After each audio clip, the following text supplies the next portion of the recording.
começando mais um vídeo aqui no canal. Vamos continuar assistindo os vídeos, né, de LOL, principalmente do universo lúdico, que conta as histórias explicadas pra gente, né. Um que vocês me pediram, então bora lá, é a verdade por trás do Zed, história explicada. Curiosidade pra saber. Eu acho que eu já ouvi uma música desse personagem, então vai, né, explicar bastante aquilo tudo lá. Mas antes de começar, queria pedir pra vocês, por favor, deixar o like, tá? Pra me ajudar aqui na divulgação, isso ajuda bastante. Então, por favor, deixa o like, se inscreve aqui se você ainda não for inscrito, ativa o sininho de notificação pra você não perder os próximos. E se você gostar, aproveita e compartilha com um amigo, isso me ajuda muito, tá? Bora! Tradição é o cadáver da sabedoria. Frase forte, né? Mestre. Então, maninho, o que eu vou apresentar hoje é uma mistura de história canônica com teoria, mas uma teoria bem embasada, com um pouquinho de filosofia e um pouco de clichê de narrativas também. Eu não vou desviar dos assuntos aqui, eu não vou desviar do que é essencial e oficial para Riot Games. O que eu vou fazer, na verdade, é preencher lacunas e dar suporte para a história canônica, ok?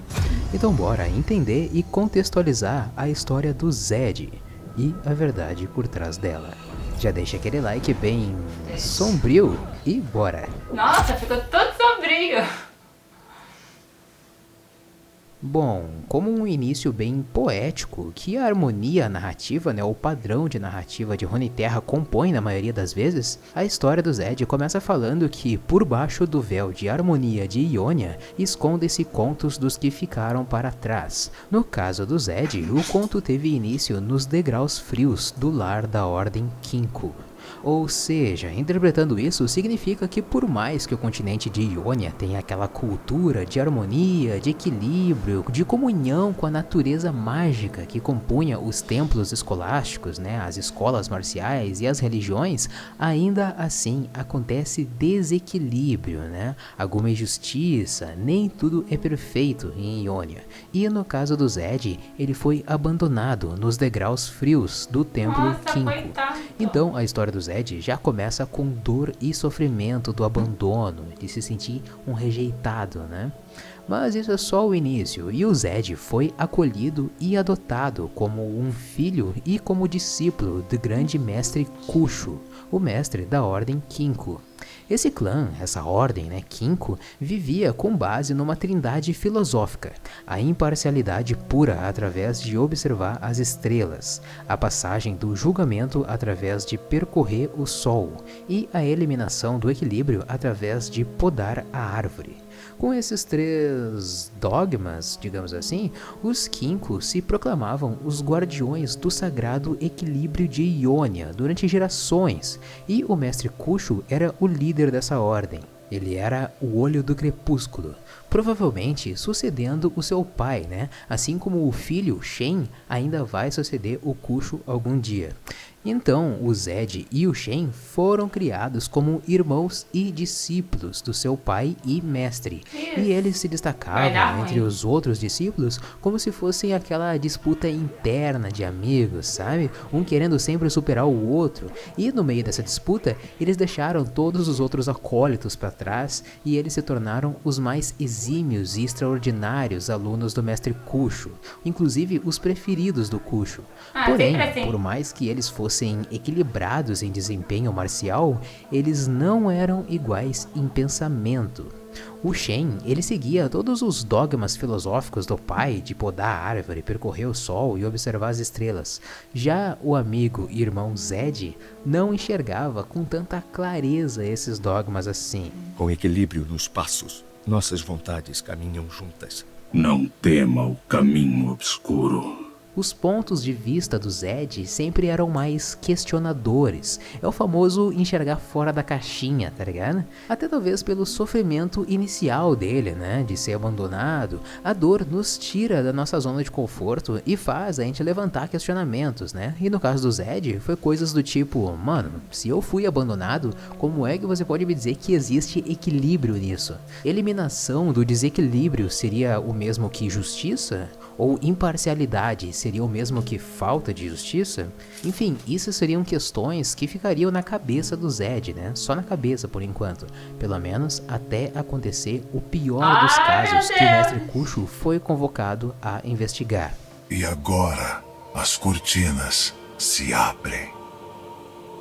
Por muitos anos, a província de Zion, ao sul de Ionia, foi aterrorizado por um serial killer que ficou conhecido como Demônio Dourado. Dourado, Tem é até minha serial cor do killer, meu poder. Deus. Milícias armadas, caçadores e até mestres Wuju patrulhavam a região, mas nunca encontravam esse monstro assassino.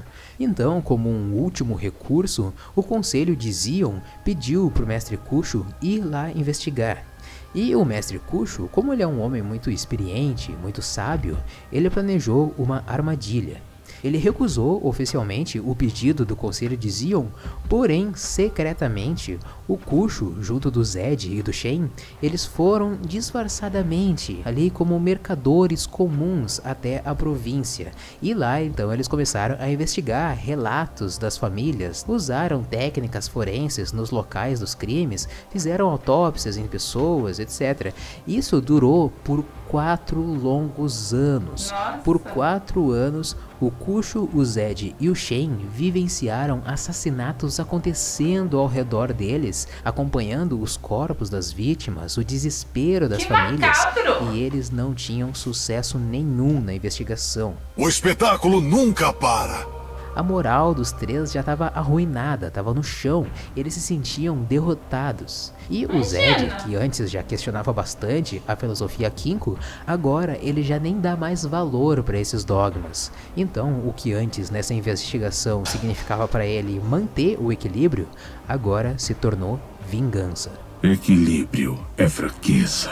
O demônio dourado era considerado pela população como um espírito, né? Um demônio mesmo, como diz, um ser etéreo que vem, que chega, assassina a pessoa e vai embora.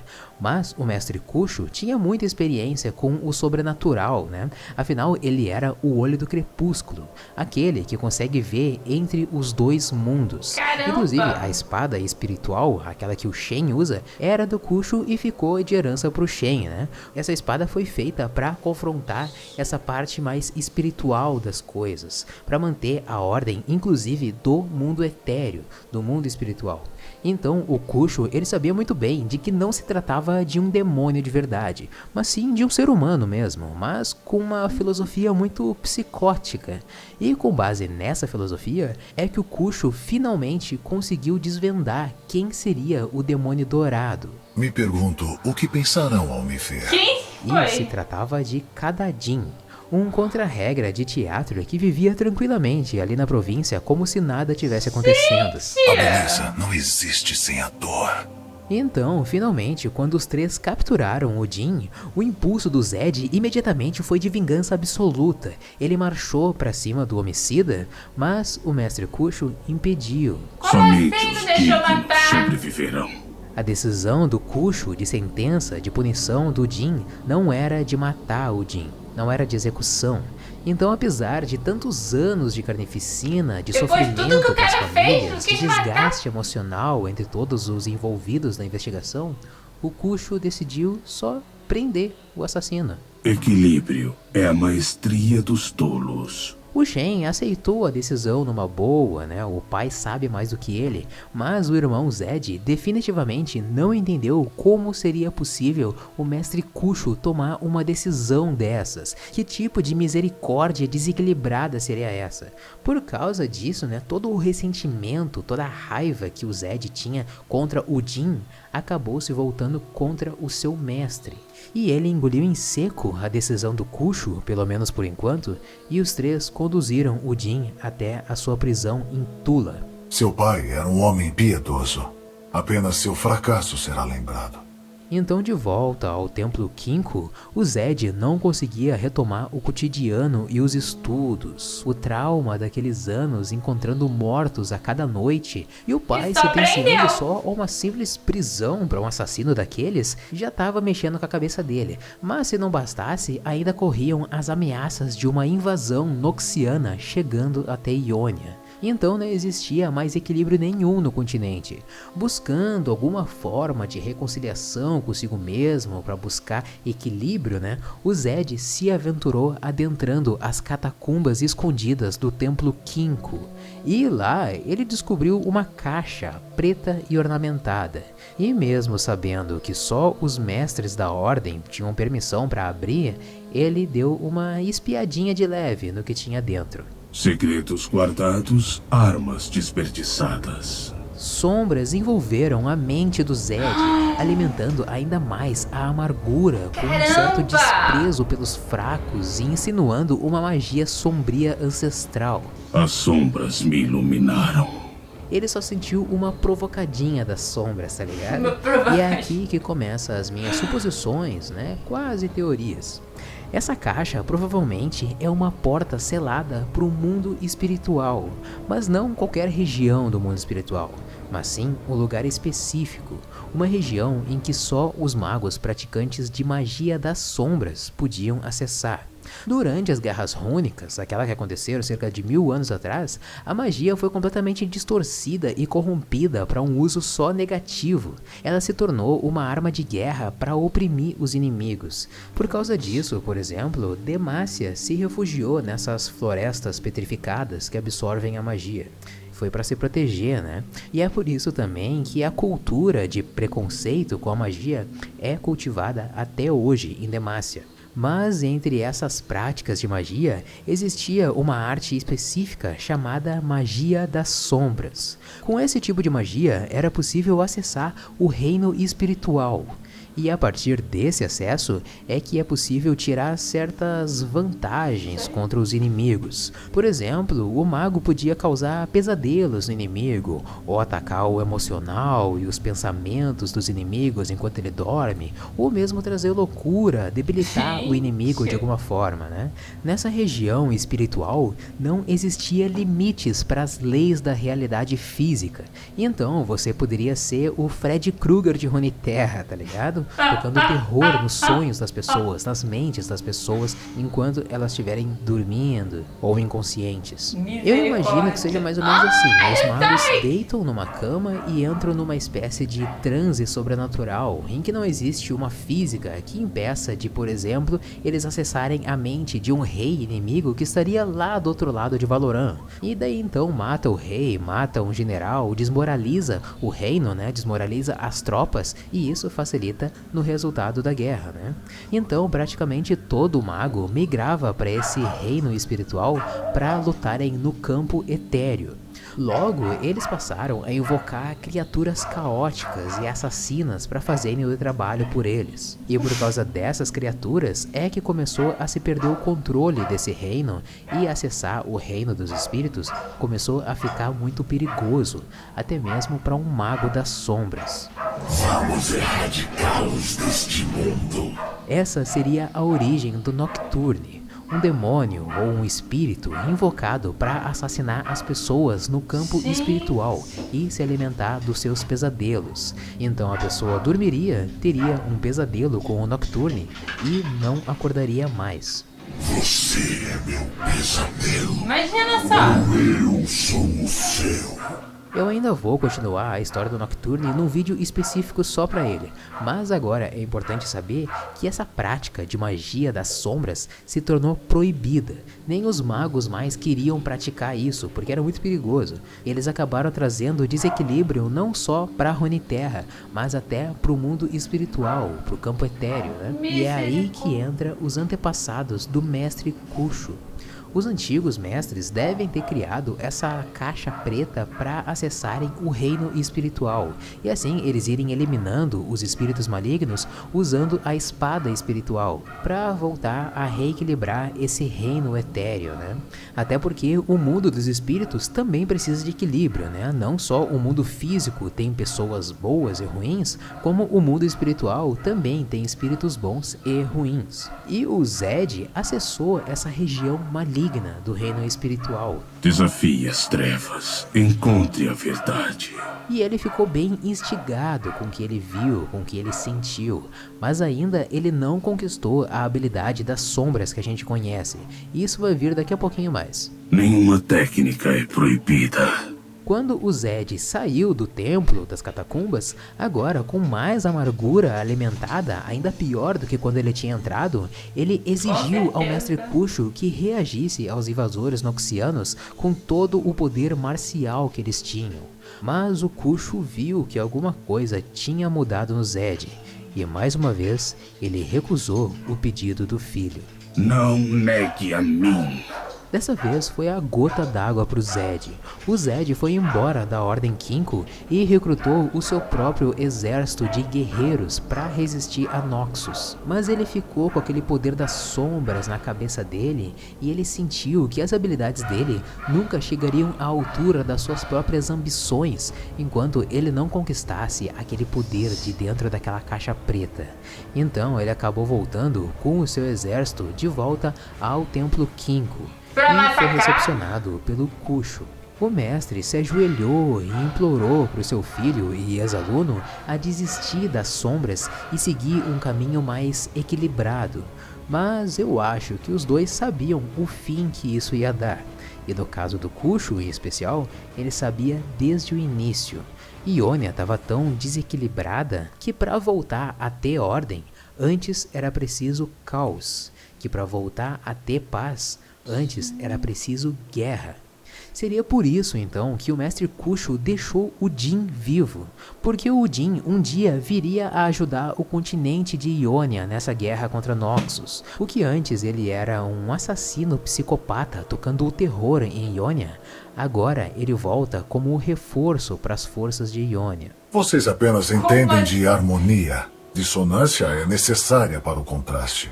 A mesma coisa acontece com o Zed. O Kusho percebeu que ele criaria como filho uma antítese ao equilíbrio, um agente do caos. E essa antítese viria a servir de exemplo para voltar a unificar e equilibrar Ionia. Mestres costumam escrever certo por linhas tortas, né? É só a gente ver o Mestre dos Magos, é só a gente ver o Mestre Yoda. Eles conseguem prever mais ou menos o que vai acontecer com o destino dos alunos deles, dos discípulos deles. O Mestre dos Magos é meio, né? Medo leva a raiva. Os boatos dizem que ele era o vilão da história. Leva ao sofrimento. Então, no final das contas, o grande vilão de Ionia acabaria sendo, secretamente, um herói. Você pertence às sombras. Nenhum público pode te amar. E o sacrifício que o Kusho acabaria fazendo seria um preço até que bem baixo por isso. Então, o Zed matou o seu mestre e pai Kusho e pegou a caixa preta para ele. O que eu fiz não pode ser desfeito. Então, com todos os discípulos Kinko olhando no templo, sai de dentro do templo só o Zed, com a caixa preta numa mão e uma lâmina ensanguentada na outra. Aceite a escuridão. Com esse choque do que tinha acontecido, os discípulos Kinko abandonaram o templo e ficaram reclusos nas montanhas. O Shen assumiu o lugar do pai como o olho do crepúsculo e buscou retomar o treinamento filosófico do pai de observar as estrelas, percorrer o sol e podar a árvore. O mestre Kusho não queria nem por um momento que o Shen guardasse vingança do seu irmão. Farei o que precisa ser feito. Então, a Ordem das Sombras e a Ordem Kinko Nem pra tentar entraram salvar num o pai, né? acordo bem desagradável, que eu acho que ainda vai ser melhor explicado mais pra frente na história ainda esse ano. Você ajudou a me prender. Você tentou impedir meu trabalho. Você quis me matar, não é? Você vai aprender. A arte não pode ser morta. Mas nesses últimos anos de Ionia, o Zed se ocupou treinando os seus próprios discípulos e, entre eles, um menino que ele encontrou tão sofrido e amargurado quanto o próprio Zed foi encontrado pelo mestre Kusho lá no passado nos degraus frios do Templo Kinko. Não tenho coração. Isso você deveria temer. O Zed treinou o seu maior aluno, Caim, que eu já contei toda a história dele aqui no canal. Equilíbrio? Será que O vai matar equilíbrio ele só também? favorece os vitoriosos. O Zed não se importa com o equilíbrio espiritual, mas mesmo com a sua própria filosofia corrompida, ele se importa muito com o equilíbrio de Ionia, mesmo que esse equilíbrio seja a sua própria maneira sombria. A verdade está nas trevas. Nossa, forte. Galera, era isso. Não deixe de se inscrever aqui no canal e de me seguir nas redes sociais, porque vai ter um vídeo muito importante saindo nos próximos dias, beleza? Então fica ligado. Eu fico por aqui. Muito obrigado por ter assistido esse vídeo, meu amigo. Um abraço e até a próxima. Caramba, que história! Gente do céu! Ai meu Deus, não sei nem o que falar. Cara, gente, que história! Tô assim, sem saber o que falar. Eu tinha visto a música, né, do Zed, então eu sabia que ele matava o pai, mas acaba que era um pai adotivo e tudo mais. Achei forte e sombrio, né, porque o Cujo, sei lá, se ele sabia, ele tinha que ter tomado providências, sabe? Ter sim imposto, sabe? Enfim, cara, mas é meio macabro, sabe? Essa história toda do Zed. Enfim, mas ao mesmo tempo você consegue ver o lado dele também, sabe? Não é uma coisa assim que você... é mau o personagem, não gosto dele. Tipo assim, você consegue ver os dois lados, sabe? E isso é muito interessante. E eu tava pensando aqui, quando falou sobre preconceito pra quem usa magia, né? É incrível, tem um preconceito, um preconceito diferente, né, do que a gente tem no nosso mundo, até porque aqui nesse mundo aqui não existe magia, né, mas mesmo assim ainda tem preconceito com alguma coisa, né. Enfim, cara, esses vídeos de história explicada são tudo muito interessantes, esse mundo de LoL, esse universo é muito legal de assistir, cara, de conhecer, eu tô adorando. Se vocês gostaram do vídeo, deixa o like, tá, pra me ajudar aqui. Se inscreve no canal se você ainda não for inscrito, ativa o sininho de notificação pra você não perder os próximos e aproveita. E também deixa uma indicação de um próximo vídeo pra gente reagir aqui, tá bom? Um grande beijo pra vocês, até o próximo. Tchau!